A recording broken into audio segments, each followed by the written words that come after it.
Hi guys, this is going to be the first in a series, and it's going to be Jessica's picks for best witches and magic books, and that's me. Hi!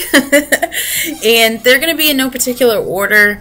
I just thought this would be a great way of bringing together all kinds of different genres, giving a taste of the type of books that I like, and also a way to really re-promote and also suggest books to all of you all at once, because a lot of people will say, what other book should I read if I like this and that? So that's what I hope that this series will do. It'll be helpful, and maybe it will add some books to your to be read. So the first series is the Wicked series. The Wicked series was written by Nancy Holder and Debbie Vigou, and it includes Witch, Curse, Legacy, Spellbound, and Resurrection. You usually can find them in bind-ups. There's 2 bind-ups, and then there's Resurrection, which is a standalone. And the 5 novels depict a family feud between a coven of witches called the Cahors and a coven of warlocks called the DeVoe. And it's so good. Those books, especially that first bind-up, Witch and Curse, back in fall 2010, got me so interested in witches and warlocks and magic. It's phenomenal. I mean, if you haven't read it and you enjoy that kind of reading, there's no reason to wait. Read them. The next books that I like from this category are no surprise, and it's the Sweep series by Tiernan. There's 15 books.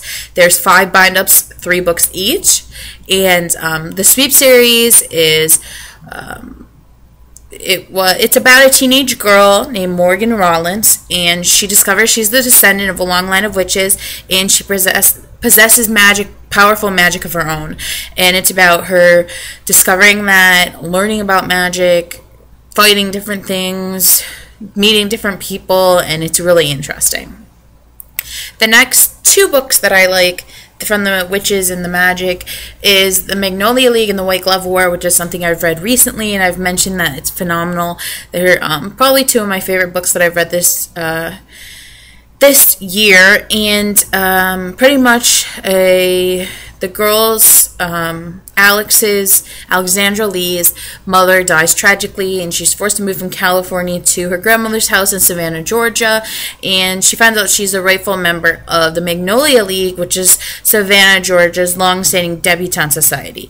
But she comes to find out that there's a lot of magic and other sort of things and spells that are going on in real life that, you know, society doesn't know about in connection to the society and her grandmother. So it's really interesting, and you should check it out.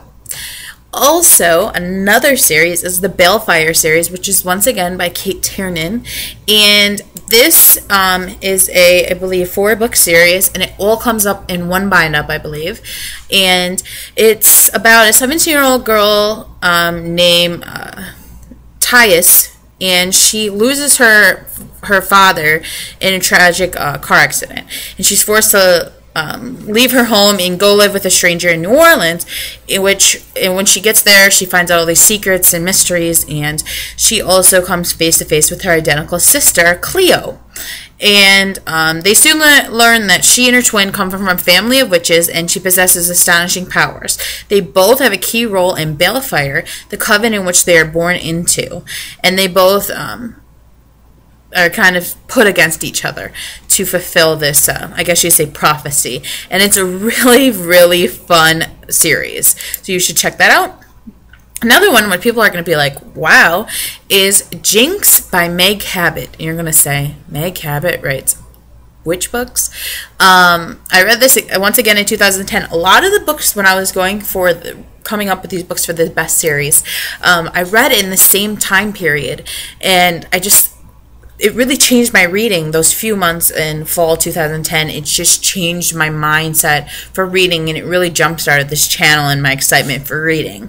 So Jinx is about a girl, Jinx, or Jean, and she's from Iowa, and she goes to stay with her Aunt Evelyn and her Uncle Ted in Manhattan, and to escape some things that were happening in her life. And she comes to find out her cousin is in a coven, and she thinks that, you know, she should join them because she has powers, and she didn't know this. And for a Meg Cabot book and for a young adult book, it gets quite dark. And it's a good read. It's not super long. It's a standalone novel. So if you want something that's not necessarily a series, I keep, you know, talking about some major series here, definitely check that out. And the last suggestion I have for you is the Daughters of the Moon series. I've only read 1 through 6. I believe there's 13, and it's pretty much about 4 different girls. I guess there comes about to be a 5th girl. I haven't got there yet. And they're mortal goddesses, and they fight ancient evil called the Atrax. And they each have different powers, destinies, and dark sides, and they all wear amulets. And when they turn 17, they have to make a choice. They can either continue with their lives, or they can become something more. And but if they become, you know, immortal, then they have to forget about their real life. And a lot of them give up their powers at that time, and others go to the dark side. If you want to keep your powers, you have to go to the dark side. So those are my suggestions for best witches and magic.